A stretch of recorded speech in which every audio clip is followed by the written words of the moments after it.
Halo semuanya, balik lagi bareng gue Vian Rafe. Dan seperti biasa di video kali ini gue bakalan lanjutin alur cerita yang sebelumnya pernah gue upload. Dan gak kerasa juga gue udah sampai ke season 9-nya ya dari alur cerita Battle Trog The Heaven ini kelanjutannya. Dan tanpa banyak basa-basi lagi, yuk kita langsung check this out aja alur ceritanya.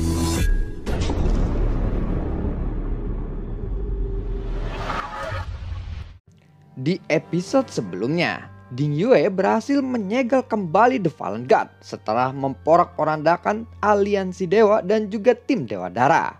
Namun saat ini Xiaoyan masih merasa dilema di hatinya, karena di depannya saat ini sudah ada sekitar 30 orang dari aliansi dewa yang bergabung dengan tim Dewa Dara. Walaupun Jiang Ye dan juga tim Dewa Dara saat ini sudah terluka parah akibat serangan The Fallen God, namun Xiaoyan tentu saja masih harus berhati-hati menghadapi semua ini. Hah, sepertinya hari ini adalah hari kematianmu, ucap dari Serigala Darah kepada Xiaoyan. Tetapi anggota tim Verla saat ini sudah berada di belakang Xiaoyan. Namun tentu saja jumlah mereka masih kalah banyak jika dibandingkan dengan kedua tim yang bergabung di depan mereka. Ekspresi Xiaoyan pun sedikit suram. Situasi ini terlalu tidak menguntungkan bagi tim Verles. Dalam kekuatan maupun jumlah mereka, sudah jelas mereka di posisi kalah. Hampir tidak ada kemungkinan untuk menang kali ini. Dan Serigala Darah tampaknya telah menunggu situasi seperti ini dalam waktu yang lama. Dia lalu memegang tombak di tangannya dan kekuatan Dousian bintang 5 miliknya terus meletus. Matanya lalu mengamati Xiaoyan dengan cermat. Jiang Ye pun lalu berkata, "Sepertinya mereka akan menghancurkanmu. Para prajurit aliansi dewa, dengarkanlah perintahku dan bantulah tim Dewa Dara untuk membunuh semua anggota tim Verles itu." Tim Dewa Dara yang dipimpin oleh Serigala Darah langsung menyerang, dan semua orang di belakang mereka pun ikut menyerang. Kekuatan gabungan mereka cukuplah mengerikan. Xiaoyan yang melihat itu dia pun berkata, "Sialan, ini sungguh merepotkan." Lalu Rancang pun langsung mengepalkan tinjunya dan segel di lehernya tiba-tiba muncul. Namun ketika perang antara kedua belah pihak akan dimulai, 30 orang di pihak musuh tiba-tiba berhenti dan terdiam. Dua tim yang mengeroyok satu tim, itu pertempuran yang sangat tidak adil, ucap dari Feng Chan yang tiba-tiba muncul. Tim Psionik sebelumnya tidak pernah berpartisipasi dalam pertempuran. Namun kali ini adalah pembalasan dendam aliansi dewa. Sebaiknya kalian tidak usah bertindak bodoh dan ikut campur masalah kami. Itu benar, tim Psionik memang tidak pernah berpartisipasi dalam pertempuran sebelumnya. Namun tetapi pertempuran ini tidak adil. Jika tim Dewa Dara akan ikut campur, maka tim Psionik juga tidak akan tinggal diam kali ini. Begitu ya. Tuan Jiang Ye, aku benar-benar minta maaf. Kalau begitu tim Dewa Dara akan memilih untuk bersikap netral saja kali ini. Jadi pertempuran ini akan berlangsung lebih adil bukan jika aku melakukan itu, ucap dari Sui Bin. Serigala Darah lalu tertegun ketika mendengar kata-kata Sui Bin itu. Jelas dia tampak marah kali ini. Dia benar-benar tidak menyetujui rencana Sui Bin itu. Namun saat Sui Bin melihat ekspresi Serigala Darah yang suram, senyum Sui Bin pun langsung menghilang dan dia langsung memelototi Serigala Darah. Serigala Darah pun tidak bisa berbuat apa-apa selain menuruti Sui Bin, meskipun dia sangatlah kecewa. Feng Zhen pun lalu tersenyum. "Baiklah kalau begitu, kita sudah menyepakati ini," ucap dari Ling Fei. Xiaoyan pun mendengar itu dia lalu mengangguk. Aliansi dewa memang sulit untuk ditangani, tetapi satu musuh lebih baik daripada kita harus menghadapi dua tim sekaligus, ucap dari Xiaoyan. Tetapi aliansi dewa ini memiliki Dousian bintang 5 dan 2 Dousian bintang 4. Ini masih sedikit sulit untuk ditangani. Satu-satunya keuntungan buat tim Verles adalah saat ini Jiang Ye memang telah terluka parah. Jiang Ye mungkin saja bisa dikalahkan dengan cepat. Dan mungkin masih ada harapan untuk menang buat tim Verles. Kalian benar-benar mengejutkan. Selalu saja ada sesuatu yang kalian miliki untuk membalikkan keadaan. Tetapi aku juga memiliki senjata rahasia yang belum pernah aku gunakan. Aku akan membalaskan semuanya yang kalian pernah lakukan kepadaku, ucap dari Jiang Ya. Sumber gas abadi lalu mengamuk keluar dari tubuh Jiang Ya. Setelah Jiang Ya mengucapkan kata-kata itu, Xiaoyan pun tidak tinggal diam. Dia pun perlahan-lahan mengambil pedangnya dan melemparkannya ke tanah. Sumber keabadiannya pun ikut melonjak dari tubuh Xiaoyan. Sumber gas abadi di dekatnya pun menyambar seperti api dan awan. Lalu setelah itu pun meledak seperti lautan api. Setelah Xiaoyan meletakkan pedangnya, gerakan Xiaoyan pun menjadi lebih cepat. Aku juga mempunyai senjata rahasia, yaitu balok badut melompat, ucap dari rancang. Segel di lehernya pun masih berkedip. Namun Yi Fengyu sangatlah khawatir saat melihat itu. Yi Fengyu lalu memperingatkan rancang untuk tidak membuka segel itu. Tetapi situasinya memang sangat mendesak. Apa itu badut balok melompat? Ucap dari Jiang Ya. Jiang Ya lalu memegang tombaknya. Di ujung tombaknya, diam-diam dia telah menyimpan arai misterius yang sangat besar. Dan satu cakar berwarna perak perlahan keluar dari sana. Setelah cakar itu, sebuah tubuh besar pun perlahan keluar dengan sepasang sayap dikepakan. Raksasa itu memiliki 4 lapisan kelopak mata. Itu adalah Silver Kell Blazing Dragon, ucap dari Long Sitian. Bentuk naga iblis ini terlihat jelas. Meskipun raksasa ini disebut naga, tapi wujudnya sangatlah berbeda dari Long Sitian ataupun Long Yan. Buar, tubuh naga itu pun bergetar. Dan dia tiba-tiba melangkah ke arah depan menuju tim Fearless. Silver Kell Blazing Dragon memiliki kekuatan yang sangat luar biasa. Meskipun dia hanya memiliki setetes esensi darah naga, itu sudah cukup untuk membunuh kalian semua. Usaha kalian sejauh ini pasti akan sia-sia, ucap dari Jiang Ya. Lalu rancang melihat itu pun dia sudah bersiap untuk memecahkan segel di lehernya. Dan dia akan segera mengangkat segelnya. Rancang, kamu tidak boleh membuka segel itu. Kamu bisa mati, ucap dari Feng Yu. Rancang pun terdiam sejenak. Dia langsung menyentuh segelnya sendiri. Setelah memecahkan segel ini, dia pasti memiliki kekuatan yang sangat dahsyat. Namun kekuatan ini akan mengancam nyawanya sendiri. Segel di lehernya secara bertahap mulai hancur. Lalu naga iblis perak pun mulai menyemburkan udara yang sangat dingin. Saat rancang menoleh ke arah samping, dia pun terkejut. Dia mengira yang berada di sampingnya adalah Xiaoyan. Namun ternyata itu bukanlah Xiaoyan, melainkan Long Yan. Kemudian Long Yan langsung berubah menjadi bentuk naganya. Long Yan pun meraung di hadapan naga iblis perak. Saat melihat bentuk naga Long Yan, naga iblis perak tidak berani bergerak lagi. Dia pun langsung terdiam mematung karena di dalam tubuh Long Yan mewarisi darah Raja Naga Hitam. Hal ini yang bisa membuat iblis perak tidak berani untuk bergerak melangkah maju. Saat Jiang Ya melihat adegan itu, dia merasakan firasat buruk. Padahal tadinya dia sangat berbahagia. Namun Jiang Ya mencoba untuk tidak mempedulikan hal itu. Karena dia merasakan bahwa kekuatan Long Yan hanyalah dausian bintang 3 saja. Ternyata kamu hanyalah naga yang lemah. Nagaku pasti akan mencabik-cabikmu, ucap dari Jiang Ya. Namun saat Jiang Ya memberi perintah kepada naganya, naga iblis perak itu terlihat ragu. Karena aura Raja Naga Hitam milik Long Yan begitu menekannya. Naga Raja Iblis pun hanya bisa meraung-raung, namun dia tidak berani bergerak maju. Bahkan semua orang pun terkejut ketika melihat adegan ini.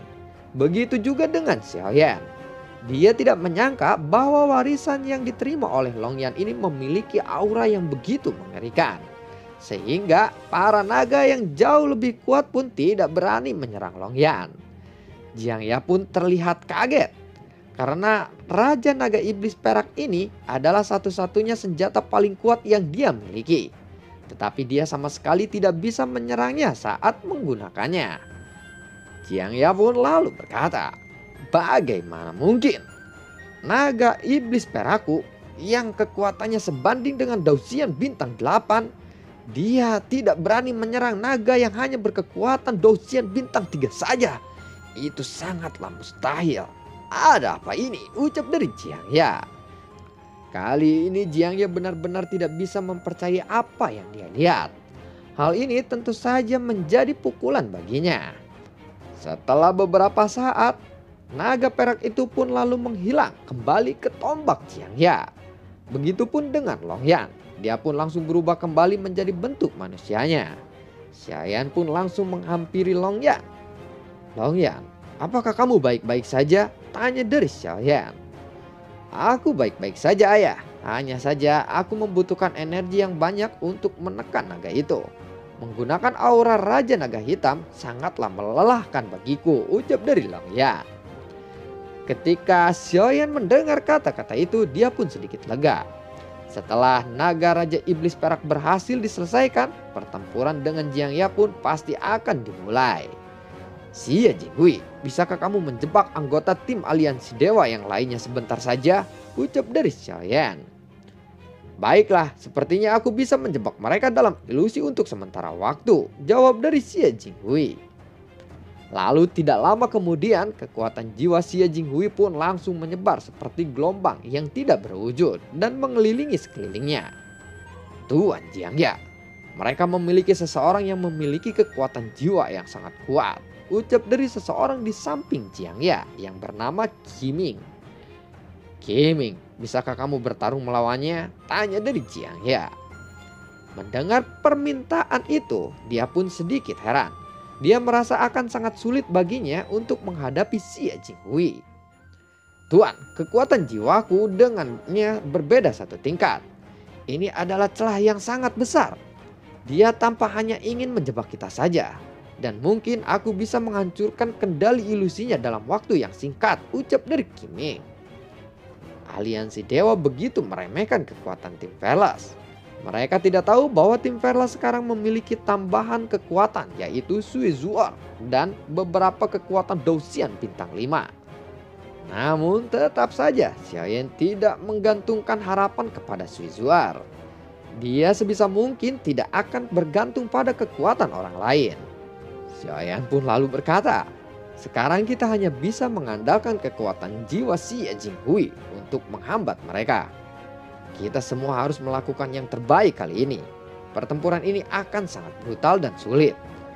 Jika kita tidak bisa menghindarinya, maka kita harus melawannya, ucap dari Xiaoyan. Pada saat ini, tim Psionik dan tim Dewa Dara berdiri berdampingan. Mereka menyaksikan pertempuran antara tim Verles dan juga aliansi dewa yang sedang berlangsung. Mereka mengamati kedua belah pihak saat ini sedang sangat berhati-hati dalam bertindak. Mereka tidak terburu-buru untuk menyerang. Sampai beberapa saat kemudian Xiaoyan pun sudah mulai agak bergerak. Nyala api pun mulai menyebar dari telapak kakinya. Dan matanya menatap tajam ke arah Jiang Ya dari kejauhan. Dia juga sudah memegang senjata petir milik Dewa Petir. Sosok rancang yang sudah berdiri di sebelahnya. Pada saat yang sama mereka saling memandang. Dan mata mereka dipenuhi dengan kebencian dan niat membunuh yang sangat kuat. Pertarungan ini kemungkinan akan menjadi pertarungan terkuat antara dua tim teratas ini dalam kontes alam dunia. Tetapi sayangnya tidak ada banyak penonton dalam pertempuran ini. Hanya saja ada tim Psionik dan Dewa Dara yang bisa melihat pertarungan ini dengan mata kepala mereka sendiri.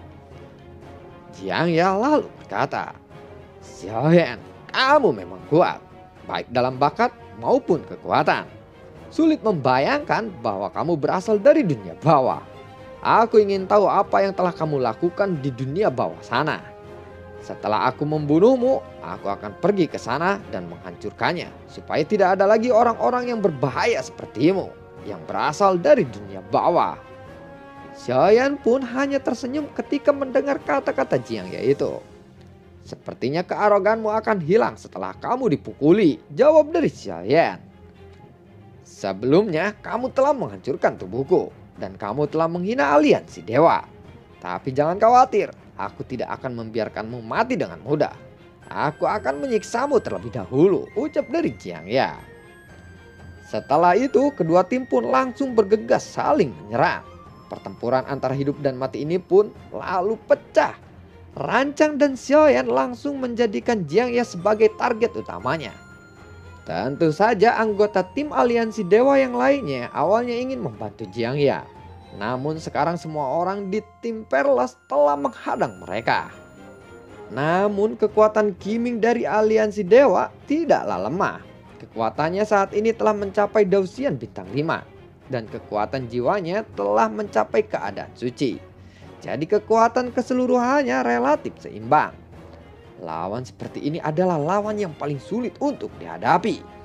Di barisan tengah, tim Perlas paling belakang. Xie Jinghui lalu mengeluarkan baju besi yang diciptakan oleh Ding Yue untuknya. Sehingga dia bisa dengan sempurna menyembunyikan keberadaannya. Dengan begitu, Qiming menjadi kesulitan mengetahui posisi Xie Jinghui yang sebenarnya.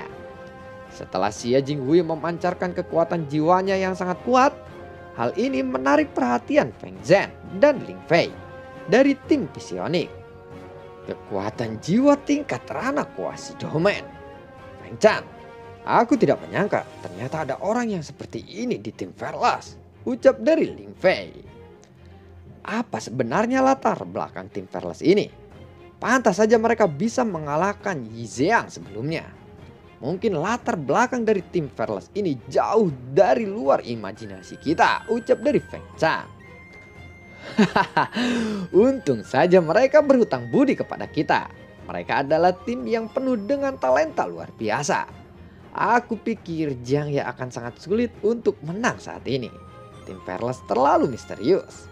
Aku selalu merasa bahwa mereka memiliki senjata rahasia yang sangat luar biasa di tangan mereka, ucap dari Ling Fei. Ya, kabarnya bahkan kuil kuno pun bersedia membantu tim Perlas ini. Aku rasa yang berani menantang tim Perlas ini hanyalah aliansi dewa perang saja, jawab dari Feng Zhen. Saat ini semua orang fokus pada pertarungan Xiaoyan dan juga Rancang yang melawan Jiang Ya. Karena pertempuran ini jelas menentukan hasil peperangan ini. Kenapa kamu tidak lagi mengeluarkan mayat aneh yang tidak bisa dikendalikan itu? Tanya dari Jiang Ya. Mayat itu telah berhasil memukulmu dengan keras.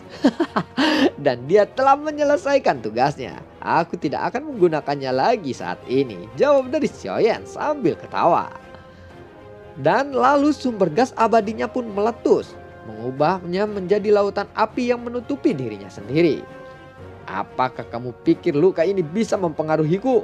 Jangan konyol, dalam kondisi seperti ini aku bisa membunuhmu, ucap dari Jiang Ya. Lalu apakah kamu juga akan kembali mengeluarkan hewan peliharaan kecil yang kamu miliki dan juga imut itu? Silahkan lakukan saja. Dan dia akan langsung dikendalikan oleh anakku itu, jawab dari Xiaoyan.